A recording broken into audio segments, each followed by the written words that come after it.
Hi guys, we're back again. Happy New Year. Happy New Year. Feels like time flies by, doesn't it? As always, I'm your host, Kale or Malik, whatever you want to call me. I know it's been a little while. Took a break for Christmas. We had a really great Christmas. It surprised my whole fam and was very fortunate enough to be able to get gifts from my family and stuff. So that was pretty tight. You know what I'm saying? God bless for all that. It's all thanks to God. And the Most High is the only reason why all that was possible. So thank you to Most High as always. So I know it's been a minute. But last time that we were reading, we were talking about basically Jacob and Assad. And, them two meeting up and stuff like that. And I'm pretty sure last time we stopped at Genesis chapter 34. So as always, please grab your Bibles. As always, I'm going to be reading the KJV version. You can, read along with the KJV or look up something. If you want to look up like an online Bible or something if you don't have one and follow along. But we are going to be on Genesis chapter 34, verse 1, of course.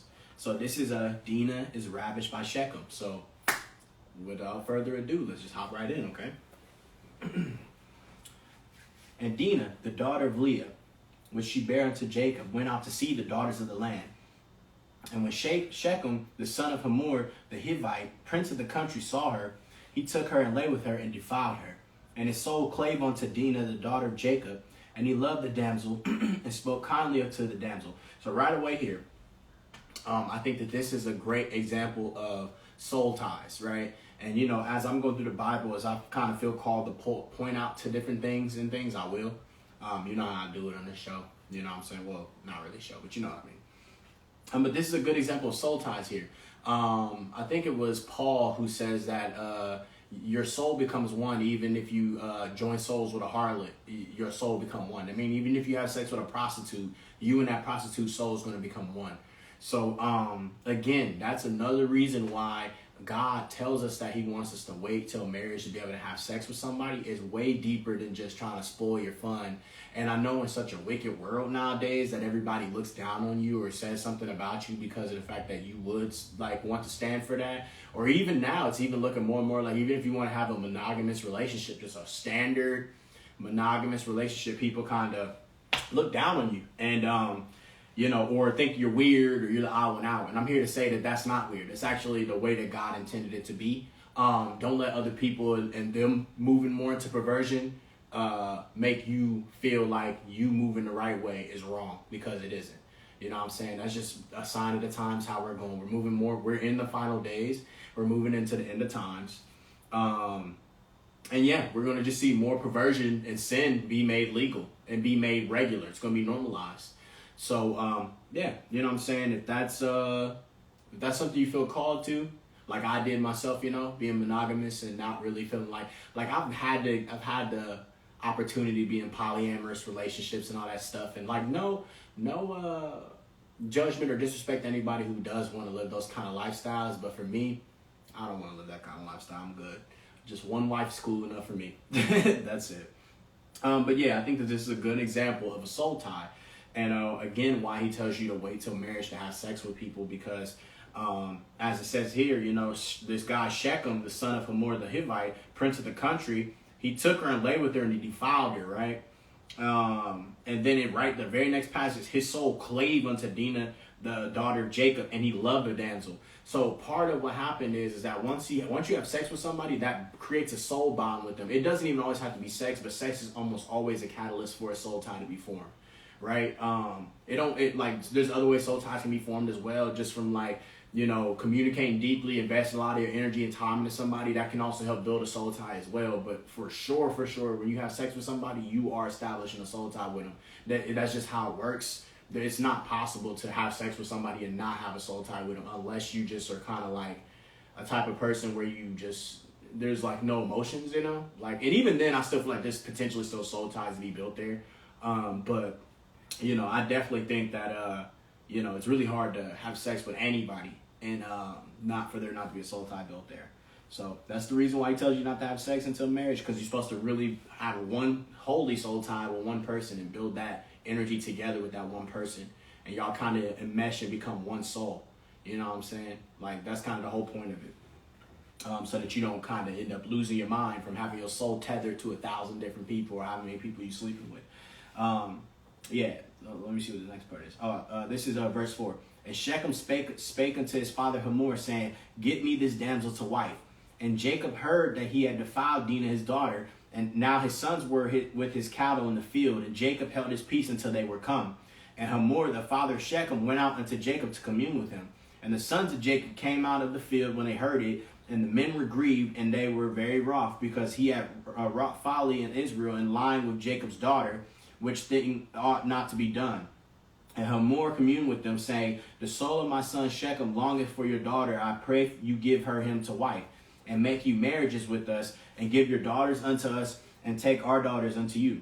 And ye shall dwell with us, and the land shall be before you. Dwell and trade ye therein, and get you possessions therein. And Shechem said unto her father and unto her brethren, unto her father and unto her brethren, Let me find grace in your eyes, and what you shall say unto me I will give. This is verse 12. Ask me never to so much dowry and gift, and I will give according as ye shall say unto me, but give me the damsel to wife. And the sons of Jacob answered Shechem and Hamor his father deceitfully, and said, Because he had defiled Dinah their sister.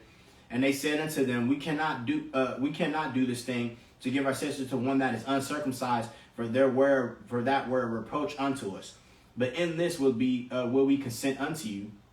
If ye will be as we be, that every male of you be circumcised, then will we give our daughters unto you, and we will take your daughters to us, and we will dwell with you, and we will become one people. But if you will not hearken unto us to be circumcised, then will we take our daughter, and we will be gone. This is verse 18. And their words pleased Hamor, and Shechem Hamor's son. And the young man deferred not to do the thing, because he had delight in Jacob's daughter, and he was more honorable than all the house of his father. And Hamor and Shechem his son came unto the gate of their city, and communed with the men of their city, saying, These men are peaceable with us, therefore let them dwell in the land, and trade therein, for the land, behold, it is large enough for them. Let us take their daughters for us to wives, and let us give them our daughters. Only herein will the men consent unto us to dwell with us, to be one people, if every male among us be circumcised as they are circumcised. This is verse 23. Shall not their cattle and their substance and every beast of theirs be ours? Only let us consent unto them, and they will dwell with us. And unto Hamor and unto Shechem his son hearkened all that went out of the gate of his city, and every male was circumcised, all that went out of the gate of his city. Now this is Jacob's son killed the men of Shechem for defiling Dinah. And it came to pass on the third day, when they were sore, that two of the sons of Jacob, Simeon and Levi, Dinah's brethren, took each man his sword, and came upon the city boldly, and slew all the males. And they slew Hamor and Shechem his son with the edge of the sword, and took Dinah out of Shechem's house, and went out. The sons of Jacob came upon the slain and spoiled the city, because they had defiled their sister. They took their sheep and their oxen and their asses, and that which was in the city, and that which was in the field, and all their wealth, and all their little ones, and their wives took they captive, and spoiled even all that was in the house. And Jacob said to Simeon and Levi, Ye have troubled me to make me to stink among the inhabitants of the land, among the Canaanites and the Perizzites, and I being few in number, they shall gather themselves together against me and slay me, and I shall be destroyed, I and my house. And they said, Should he deal with our sister as with a harlot? And then this is God sends Jacob to Bethel, chapter 35. And God said unto Jacob, Arise, go up to Bethel, and dwell there, and make there an altar unto God, that appeared unto thee when thou fleddest from the face of Assad thy brother. Then Jacob said unto his household and to all that were with him, Put away the strange gods that are among you, and be clean, and change your garments. And let us arise and go up to Bethel, and I will make there an altar unto God. And answered me in the day of my distress, and was with me in the way which I went. And they gave unto Jacob all the strange gods which were in their hand, and all their earrings which were in their ears, and Jacob hid them under the oak which was by Shechem. And they journeyed, and the terror of God was upon the cities that were round about them, and they did not pursue after the sons of Jacob. Jacob builds an altar to God at Bethel. So Jacob came to Luz, which is in the land of Canaan, and is Bethel, he and all the people that were with him.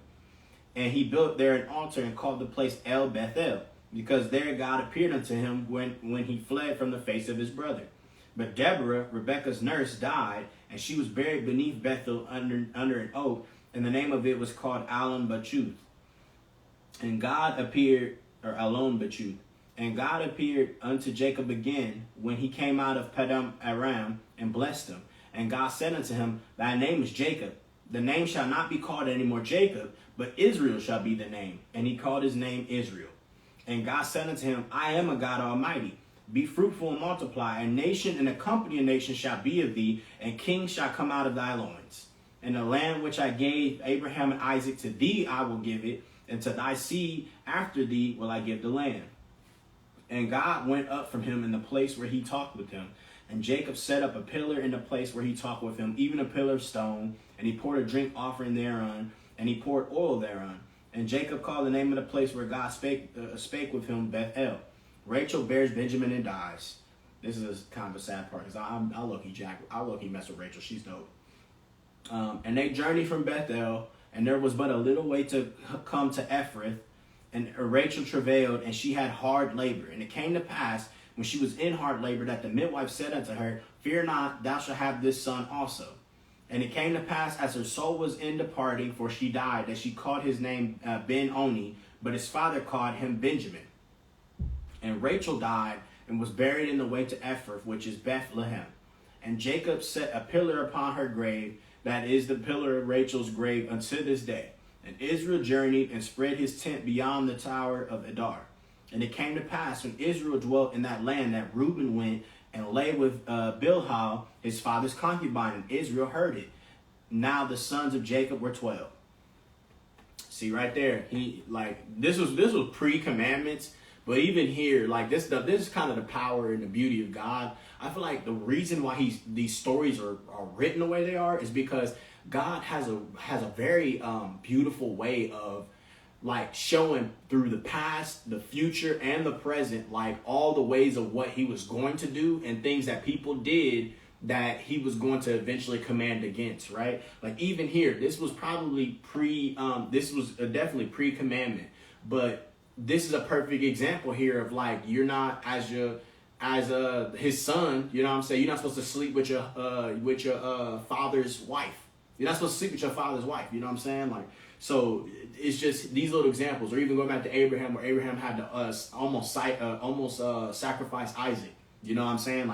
They give little pre-exemptive stories or pre-stories to kind of showcase what's eventually going to come down the line. You know what I'm saying? So I think that's really dope that the Bible's kind of organized like that, because it almost has a magicalness to it. I don't really like to use that word, but more it has a holy magicalness to it, you know? It's really crazy. Okay, let me see where we at. Jacob set a pillar upon her. Okay, we'll just start from here. Called him Benjamin. And Rachel died and was buried in the way to Ephrath, which is Bethlehem. And Jacob set a pillar upon her grave. That is the pillar of Rachel's grave unto this day. And Israel journeyed and spread his tent beyond the tower of Adar. And it came to pass, when Israel dwelt in that land, that Reuben went and lay with Bilhah, his father's concubine, and Israel heard it. Now the sons of Jacob were 12. The sons of Leah, Reuben, Jacob's firstborn, and Simeon and Levi, and Judah and Issachar and Zebulun. The sons of Rachel, Joseph and Benjamin. And the sons of Bilhah, Rachel's handmaid, Dan and Naphtali. And the sons of Zilpah, Leah's handmaid, Gad and Asher. These are the sons of Jacob, which were born to him in Paddan Aram. And Jacob came unto Isaac his father unto Mamre, unto the city of Arba, which is Hebron, where Abraham and Isaac sojourned. And the days of Isaac were 180 years. He's pretty old. And Isaac gave up the ghost and died, and was gathered unto his people, being old and full of years. And his son Esau and Jacob buried him.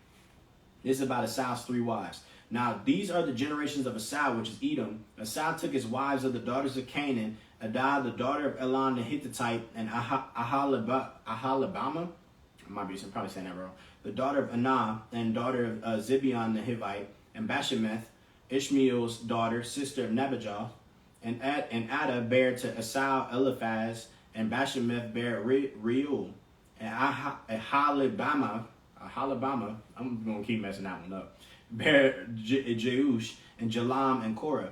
These are the sons of Assad, which were born unto him in the land of Canaan. And Assad took his wives and his sons and his daughters, and all the persons of his house, and his cattle, and all his beasts, and all his substance, which he had got in the land of Canaan, and went into the country from the face of his brother Jacob. For their riches were more than that they might dwell together, and the land wherein they were strangers could not bear them because of their cattle. Thus dwelt Esau in Mount Seir. Esau is Edom. Remember that. Esau is Edom. Esau's sons. And these are the generations of Esau, the father of the Edomites in Mount Seir. These are the names of Esau's sons. Eliphaz, the son of Ada, the wife of Esau. Reuel, the son of Bashemath, the wife of Esau. And the sons of Eliphaz were Teman, Omar, Zepho, and Gatam, and Kenaz. And Timnah was concubine to Eliphaz, Esau's son, and she bare to Eliphaz Amalek. These were the sons of Ada, Esau's wife. And these are the sons of Reuel, Nahath, and Zerah, Shema, and Mizah. These were the sons of Bashemath, Esau's wife. And these were the sons of Ahalabama. I'm going to keep saying it. That name is very hard to, that is real hard to pronounce. The daughter of Anna, the daughter of Zibeon, Esau's wife. And she bare to Esau Jeush and Jalam and Korah. These were dukes of the sons of Esau, the sons of Eliphaz, the firstborn son of Esau, Duke Timon, Duke Omar, Duke Zepho, Duke Kenaz, Duke Korah, Duke Gatam, and Duke Amalek. These are the dukes that came of Eliphaz in the land of Edom. These were the sons of Ada. And these are the sons of Reuel, Esau's son, Duke Nahath, Duke Zerah, Duke Shammah, Duke Mizah. These are the dukes that came of Reuel in the land of Edom. These are the sons of Bashemath, Esau's wife.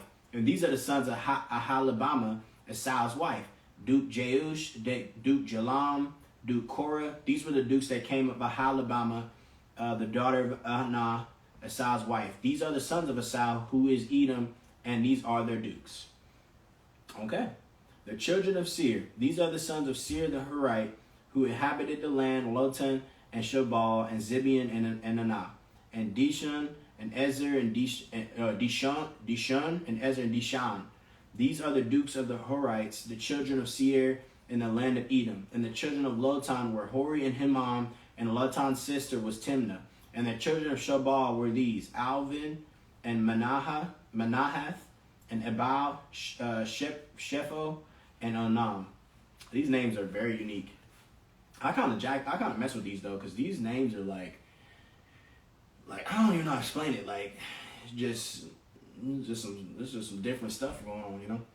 And these are the children of Zibeon, both Ajah and Anah. This was that Anah that found the mules in the wilderness as he fed the asses of Zibeon his father. And the children of Anah were these, Dishon and Ahalabama, the daughter of Anah. And these are the children of Dishon, Hamdan and Eshban and Ithran and Chirin. The children of Ezer are these, Bilhan and Zavan and Akan. The children of Dishon are these, Uz and Aran. These are the dukes that came of the Horites, Duke Lutan, Duke Shabal, Duke Zibeon, Duke Anah, Duke Dishon, Duke Ezer, Duke Dishon. These are the dukes that came of Hori among their dukes in the land of Seir. So these guys had some, I'm sure each one of these names had a specific meaning of what they were named or why they were named that. But just hearing their names without context is both cool and also these guys had some kind of silly names too. Like Dishon and Dishon, Dishon and Dishan. You know what I'm saying? Not to make fun of their names, but yeah, these guys' names definitely had a special ring to them. The kings of Edom, and these are the kings that reigned in the land of Edom before there reigned any king over the children of Israel. And Bela, the son of Beor, reigned in Edom, and the name of his city was Dinhaba. And Bela died, and Jobab, the son of Jezerah, and Basra reigned in his stead. And Jobab died, and Husham of the land of Temani reigned in his stead. And Husham died, and Hadad, the son of Bedad, who smote Midian in the field of Moab. Wow, that's crazy. It's crazy reading this back now that I read more into the thing. Who smote Midian in the field of Moab, reigned in his stead, and the name of his city was Avid. And Hadad died, and Samlah of Masrekah reigned in his stead. And Samlah died, and Saul of Rehoboth by the river reigned in his stead. And Saul died, and Baal-Hanan, the son of Akbor, reigned in his stead. And Baal-Hanan, the son of Akbor, died, and Hadar reigned in his stead. And the name of his city was Pau, and his wife's name was Mehetabel, the daughter of Matred, the daughter of Mizahab. And these are the names of the dukes that came of Assad according to their families after their places by their names: Duke Timnah, Duke Alva, Duke Jetheth, Duke Aholibama. Sound like I'm saying Alabama. Duke Ella, Duke Pinon, Duke Kenaz, Duke Teman, Duke Mibzar, Duke Magdiel, Duke Iram. These be the dukes of Edom, according to their habitations in the land of their possessions. He is Esau, the father of the Edomites. Jacob in Canaan, this is chapter 37. And Jacob dwelt in the land wherein his father was a stranger, in the land of Canaan. Dang, I thought we was closer to Joseph's stuff. Okay, these are the generations of Jacob. Joseph, being 17 years old, was feeding the flock with his brethren, and the lad was with the sons of Behal and with the sons of Zilpah, his father's wives, and Joseph brought unto his father their evil report. Now Israel loved Joseph more than all his children, because he was the son of his old age, and he made him a coat of many colors. And when his brethren saw that their father loved him more than all his brethren, they hated him and could not speak peaceably unto him. So here we go. We're getting right into the story. Now I'm talking about it took us a little bit of a giddy up to get there, but we're here now. It took a little giddy up to get there, but we're here going to get it. All right, so this is Joseph's two dreams. Verse 5.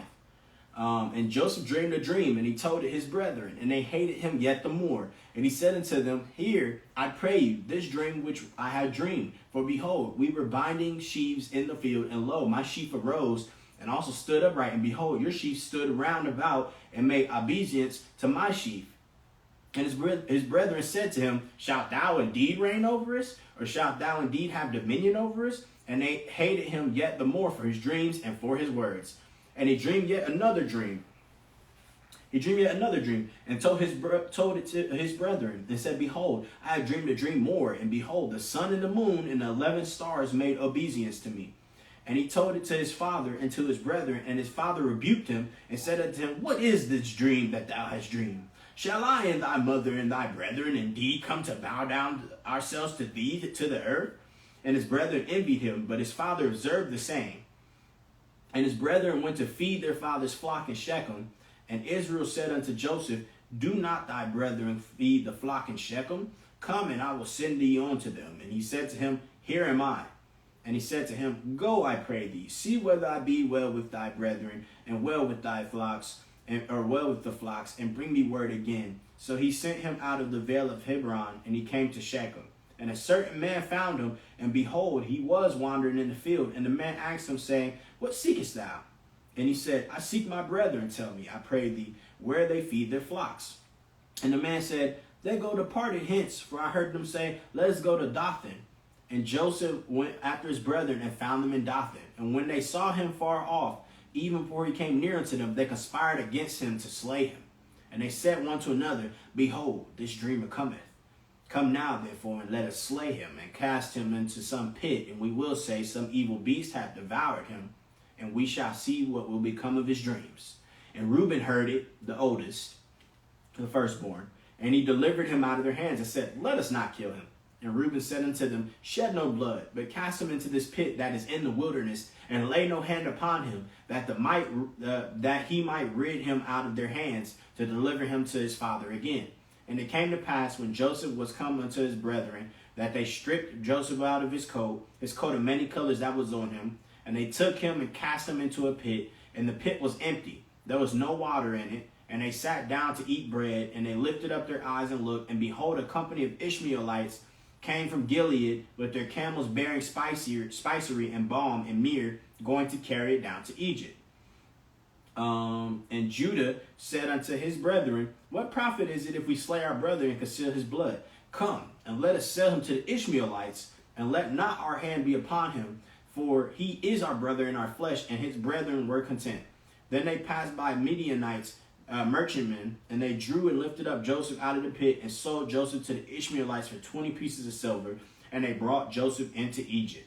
And Reuben returned unto the pit, and behold, Joseph was not in the pit, and he rent his clothes. And he returned unto his brethren and said, the child is not, and I, whither shall I go? So boom, as you can see, his brothers is some snakes. They salty, they jealous, you know what I'm saying? So, you know, but it's cool because you're going to see how this is another, I think this is another great example of, even sometimes, this is a great example of when something bad happens to you, right? You'll really kind of start to like despise life or despise yourself or whatever. But you got to understand that all things, if you are following God and you put your faith in God from your heart first, all bad that happens to you will work for your benefit and it'll work for God's benefit. If you listen to him and you hearken on to him and you do what he tells you to do. Okay. So you're going to see this. You're going to see how this plays out and how something that turned out as such a negative and such a wrong turn for Joseph's life ended up not only working for the benefit of Joseph and making Joseph an insanely powerful figure, but it also led to the complete liberation of a self-cursed people into God's hand. You know what I'm saying? And basically liberating a really self-cursed people for the evil that they were following and the wickedness of their hearts. It freed them and allowed them to serve God and be in blessings and walk in blessings with God. So Jacob deceived and mourns for Joseph. This is verse 31 of chapter 37. And they took Joseph's coat and killed a kid of the goats and dipped the coat in the blood. And they sent the coat of many colors and they brought it to their father and said, this have we found. Know now whether it be thy son's coat or no. And he knew it and said, it is my son's coat, and evil beasts have devoured him.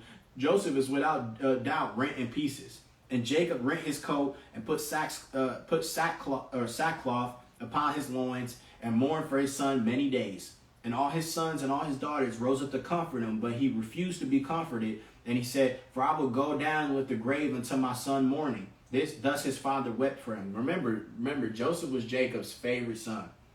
You know what I'm saying? It was his favorite son. And the Midianites sold him into slavery unto Potiphar, an officer of Pharaoh's and captain of the guard. Judah begets Onan and Shelah. And it came to pass at that time that Judah went down from his brethren and turned into a certain Adullamite, whose name was Hira. And Judah saw there was a daughter of a certain Canaanite, whose name was Shua, and he took her and went in unto her. Messing up. And she conceived and bare a son, and he called his name Er. And she conceived again and bare a son, and she called his name Onan. And she yet again conceived and bare a son, and called his name Shelah. And he was at Chezib when she bare him. And Judah took a wife for his firstborn, whose name was Tamar. And Judah's firstborn, was wicked in the sight of the Lord, and the Lord slew him. And Judah said unto Onan, go in unto thy brother's wife, and marry her, and raise up seed to thy brother, which was kind of like a tradition of upholding your family name, and like the master. Well, I guess the father name of the household or whatever. Raise up seed to thy brother. This is verse 9. And Onan knew that the seed should not be his, and it came to pass when he went in unto his brother's wife that he spilled it on the ground, lest that he should give seed to his brother. And the thing that which he did displeased the Lord, wherefore he slew him also. So basically, in those days, like God kind of a lot of times commanded people, like if your brother dies and you as his brother are not like married, or sometimes even if you are married, it's your duty to still be able to have kids by the brother's wife, so that the brother is kind of in a way avenged in his death, and that way the household of his household name and the bloodline of that is still continued and it's honored. He still gets his inheritance and stuff like that. So the reason why God was upset there was because of the fact that it was his duty to serve and to really like pay honor and respect to his brother in his death. And in the moment of him doing that, he kind of like wasted his seed in that moment. So God was like, yo, like I just gave you a command and you just completely like stepped away from it. So I'm gonna just get you out of here. You know what I'm saying? So in a way, it's like unknowingly, it's almost like, I wouldn't necessarily say it's wicked, but in terms of like doing, it's more like dishonorable. He moved like very dishonorably in the sense of his brother. Onan knew that the seed, let's give his brother and the slew him also. So then under verse 11, then said Judah to Tamar, his daughter-in-law, remain a widow at thy father's house till Shelah my son be grown. For he said, lest peradventure he die also as his brethren did. And Tamar went and dwelt in her father's house. And in process of time, the daughter of Shua, Judah's wife, died. And Judah was comforted and went up unto his sheep shearers to Timnath, he and his friend Hira the Adulamite. And it was told Tamar, saying, Behold, my father, or thy father-in-law, goeth up to Timnath to shear his sheep. And she put her widow's garments off from her, and covered her with a veil, and wrapped herself, and sat in an open place, which is, watch this low-key craziness going on with this story right here. Which is by the way of Timnath, for she sat in an open place, which is by the way of Timnath, for she saw that Shelah was grown, and she was not given unto him to wife. When Judah saw her, he thought her to be a harlot, because she had covered her face. And he turned unto her by the way, and said, Go to, I pray thee, let me come in unto thee, for he knew not that she was his daughter-in-law. And she said, What wilt thou give me, that thou mayest come in unto me? And he said, I will send thee a kid from the flock. And she said, Wilt thou give me a pledge till thou send it? And he said, What pledge shall I give thee? And she said, Thy signet, and thy bracelet, and thy staff that is in thy hand. And he gave it to her, and came in unto her, and she conceived by him. And she arose and went away, and laid by her veil. This is another example. This is another example of a father, like breaking the commandment of a father is not supposed to go on into his daughter or a daughter-in-law, like anything kind of like that. You're not supposed to. It's like breaking the chain of command. You're not supposed to be doing that. Even it's by deception. But I feel like in this instance, the girl's at fault, because unless, I don't necessarily know, but based off the context of how this says it, I think the girl in this instance is at fault, because she knew that it was Judah. She knew it was Judah, and he didn't know. But like, she should have been in her due diligence to be like, hey, like, I'm your daughter-in-law. You know what I'm saying? To stop that. But she didn't. So, you know. But all this is pre-commandment. This is all pre-commandment, and still you're kind of getting like the gist of people doing the same old stuff that led to him eventually to establish the commandments. You know what I'm saying? And establish the rules to follow. And there's a reason for that. You know what I'm saying? Like, God has a very specific reason and purpose of why he has us follow these things and do things like that. Let me see. Number 18. I keep losing my place. Okay, 18. He said, What place shall I give thee? Thy signet, thy bracelet, and thy staff that is in thy hand. And he gave it her, and came in unto her, and she conceived by him. This is verse 19 now.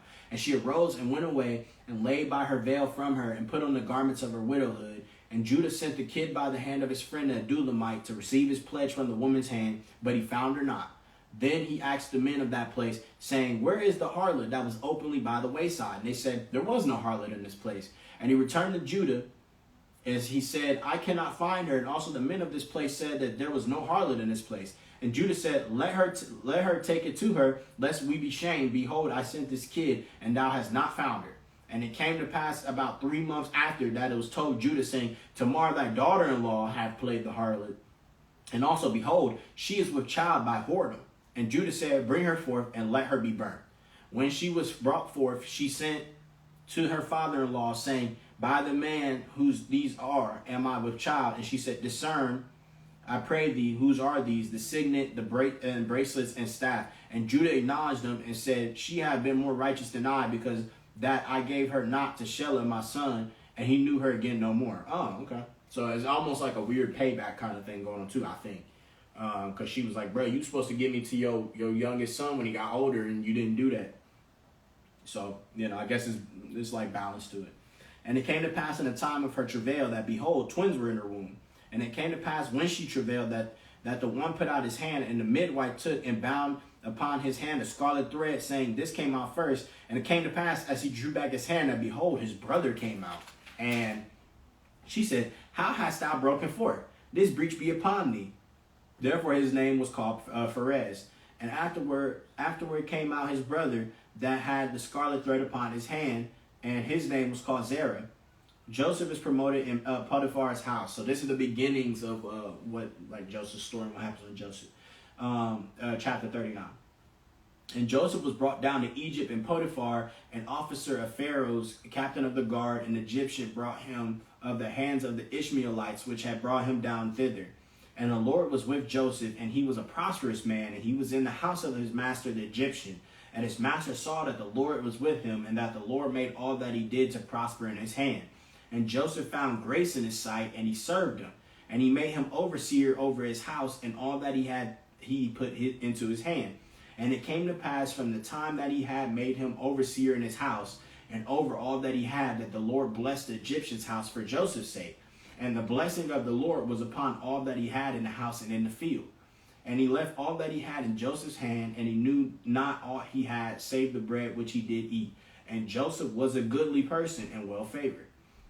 Now this is Joseph resists the temptation of Potiphar's wife. This is Joseph moving on some very like kind of holy energy and some very like I think the word's like sanctified energy. This is just Joseph being a stand-up man, bro. This really, you should be like Joseph. Listen to this passage, and you need to be like Joseph in this passage. More y'all need to be like Joseph in this passage.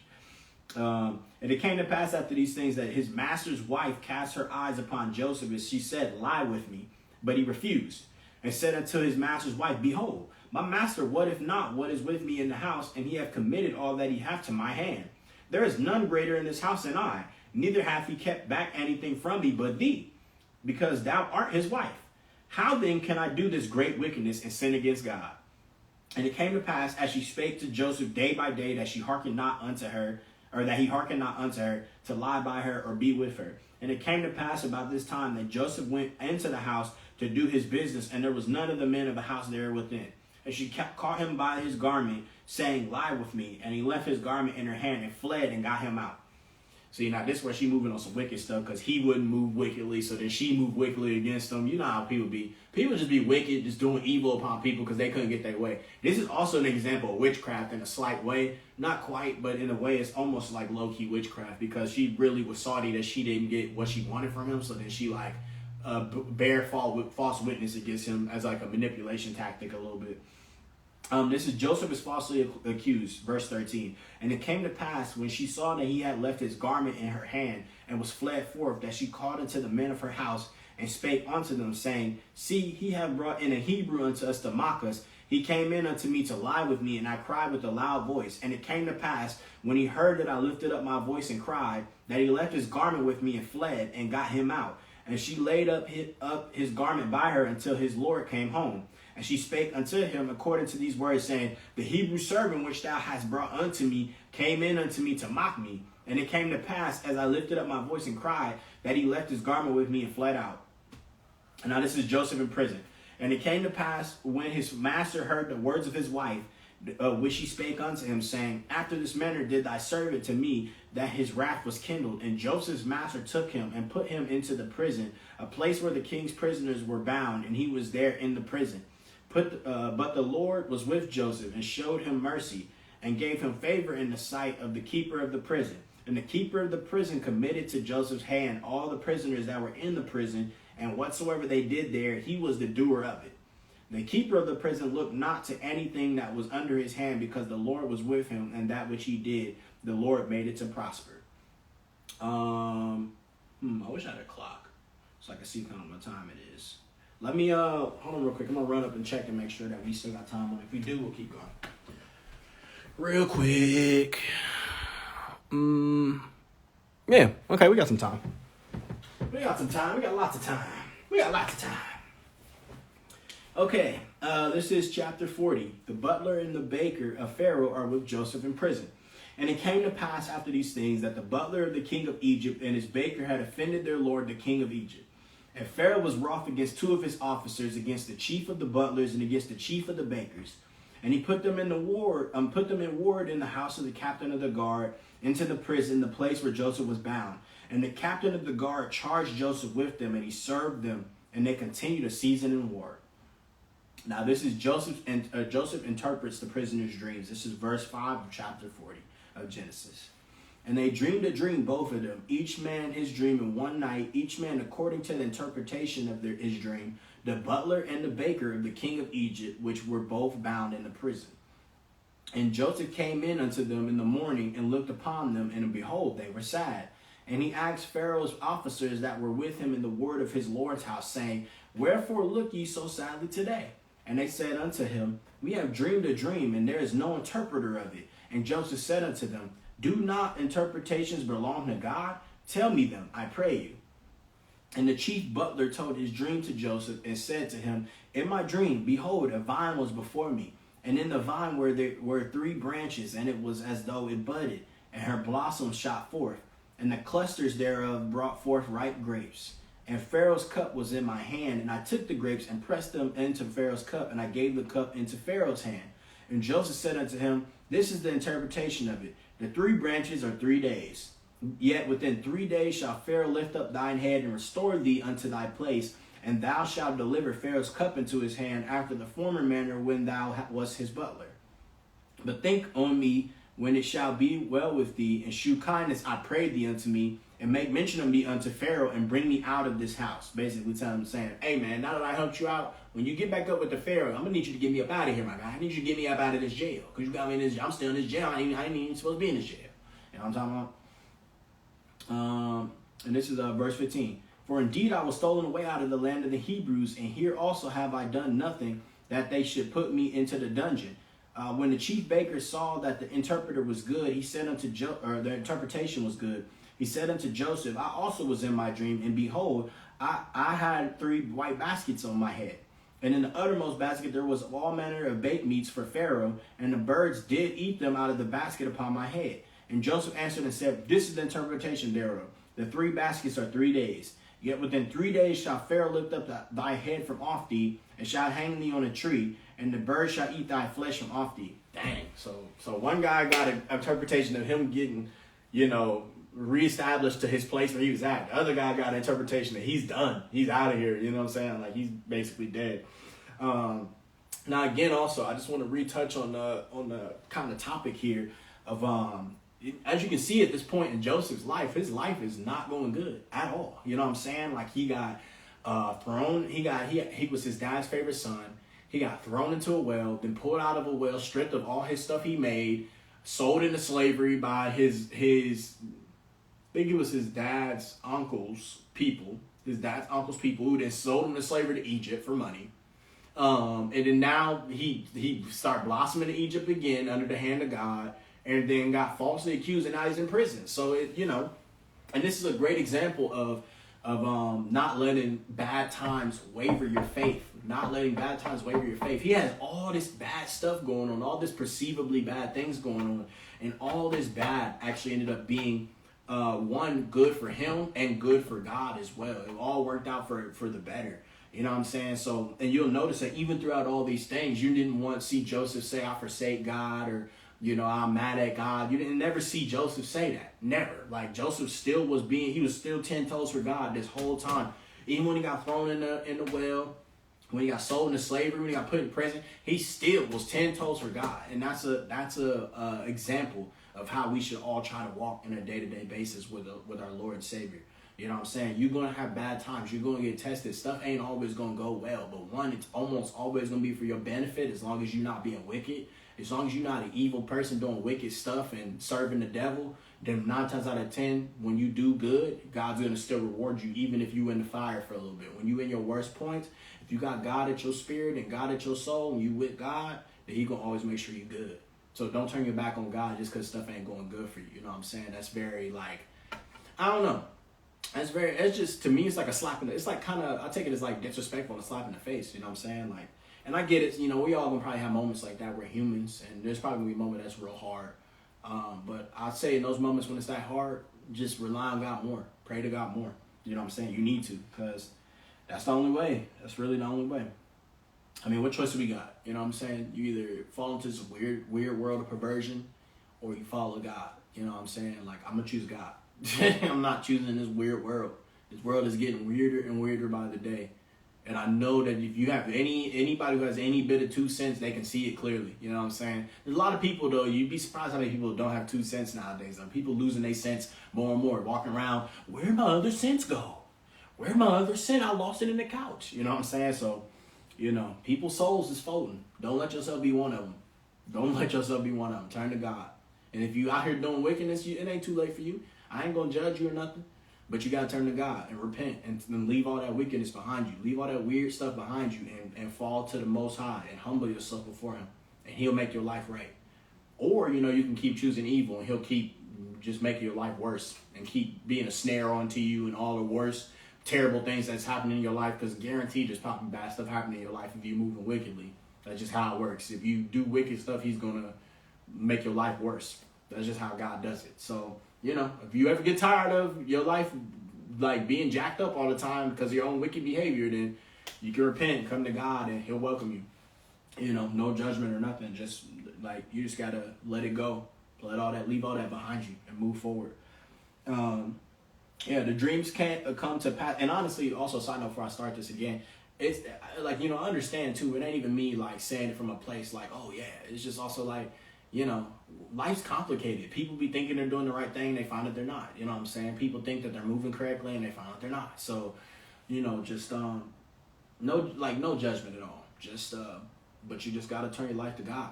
You just really gotta give your whole life to God. Give it up to God. Give it up to Him. He'll welcome you.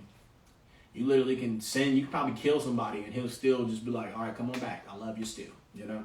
And I'll love you too. Because, you know, I ain't gonna not. God love you. What I look like not loving you? You know what I'm saying? Like, now I ain't gonna love you if you want some wicked stuff. Stay away from me with that. But, you know, if you're willing to really give that up and move your life forward for the Most High, then for sure, you always welcome. You always have a seat at my table. Always.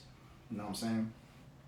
Yeah, the dreams come to pass according to Joseph's interpretation. This is verse 20 of chapter 40 of Genesis. And it came to pass the third day, which was Pharaoh's birthday, that he made a feast unto all his servants. And he lifted up the head of the chief butler and of the chief baker among his servants. And he restored the chief butler into his butlership again. And he gave the cup into Pharaoh's hand.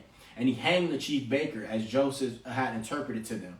Yet did not the chief butler remember Joseph, but forgot him. See, you know, you could tell I was coming. Now, this is Pharaoh's dreams. And it came to pass at the end of the 2 full years that Pharaoh dreamed, and behold, he stood by the river. And behold, there came up out of the river 7 well-favored kine and fat flesh, and they fed in a meadow. Or favored kine and fat flesh, and they fed in a meadow. And behold, 7 other kine came up after them out of the river, ill-favored and lean flesh, and stood by the other kine upon the brink of the river. I don't know why I say favor. And the ill-favored and lean-fleshed kine did eat up the 7 well-favored and fat kine. So Pharaoh awoke, and he slept and dreamed the second time. And behold, 7 ears of corn came up upon one stalk, rank and good. And behold, 7 thin ears and blasted with the east wind sprung up after them. And the 7 thin ears devoured the 7 rank with and full ears. And Pharaoh awoke, and behold, it was a dream. And it came to pass in the morning that his spirit was troubled, and he sent and called for all the magicians of Egypt and all the wise men thereof. And Pharaoh told them his dream, but there was none that could interpret them unto Pharaoh.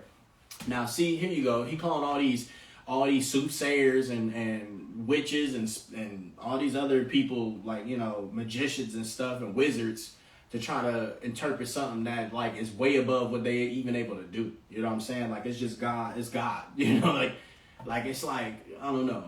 I don't even know how to explain a good metaphor for that, but it's kind of like, you know, bringing in a little baby to explain a wise man what he's talking about. You know what I'm saying? Like, it's just 2 different levels. Like, but Joseph's connected with God, so now you can see why he's able to interpret it properly. Joseph interprets Pharaoh's dreams.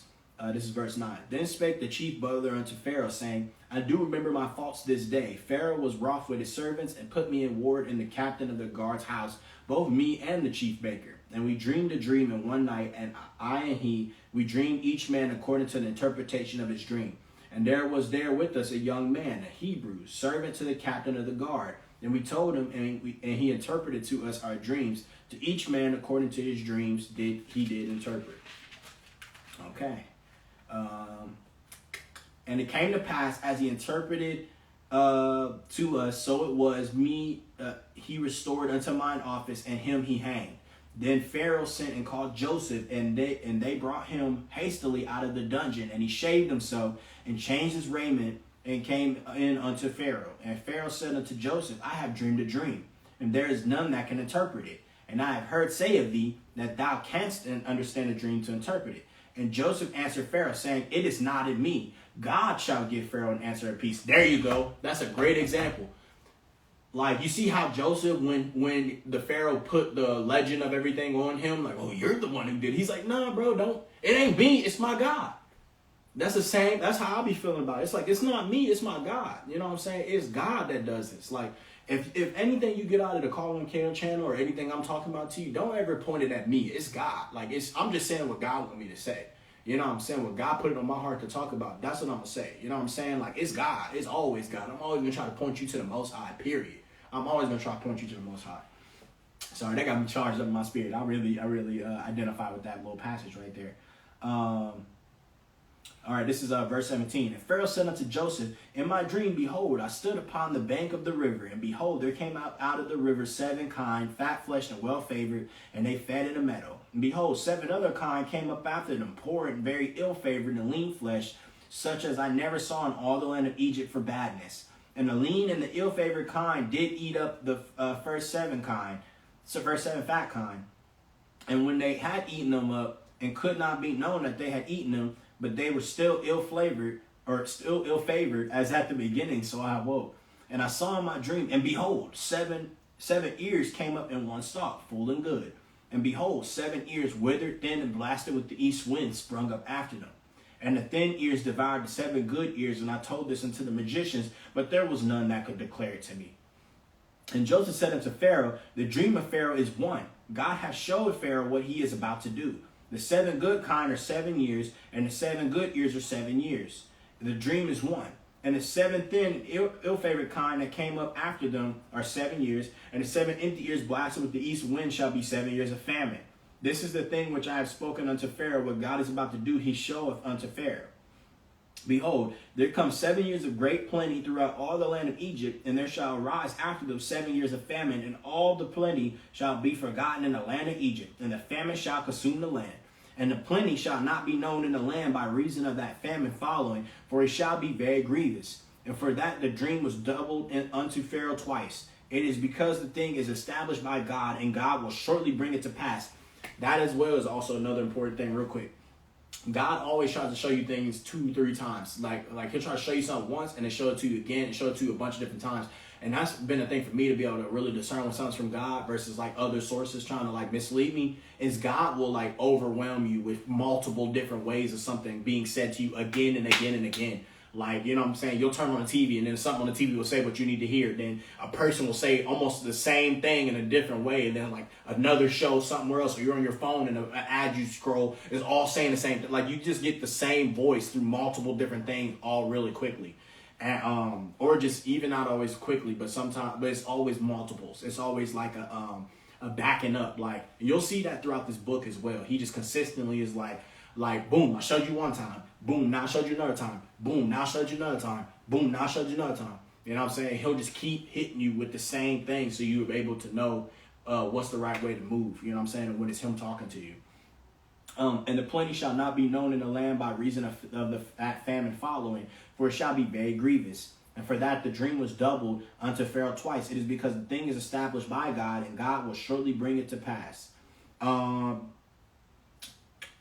You know what? I think we're going to cut it here because this is a great place to lead into the second part of the story, which will be next Sunday, where we will talk about Joseph basically rising to basically be like a Pharaoh, but not really a Pharaoh, and how he hand delivers Egypt out of the hand of famine. You know what I'm saying? And also how his dreams that his brothers hated him for all came to pass. And it all was good and well and a part of God's plan, and how God transferred and flipped the evils that were done unto Joseph to become great good, not only for Joseph and his family, but also for all the land of Egypt and a lot of the other lands of the world as well. So, yeah, you know what I'm saying? Thank you guys as always for joining me today. I will see you guys next week as always. God bless. Happy New Year. And, try to be more positive and productive with God this year. You know what I'm saying? Even if it's something as easy as reading 1 chapter a day, or just praying over your food, or praying when you go to sleep and when you wake up. Start introducing prayers into your day and start talking to God. And as always, make sure you thank God for everything that he does, because it's God. Like, you know what I'm saying? Like, stop thinking that stuff is by your hand. Stop thinking that stuff is just here. You know what I'm saying? It's God. The only reason you have everything you have and everything happened the way that it happened for you is because of God. So start giving him his props, you know what I'm saying? Because he loves that. And he loves you. So, as always, it's your boy Kale or Malik. And I will see you guys next time. I'm out.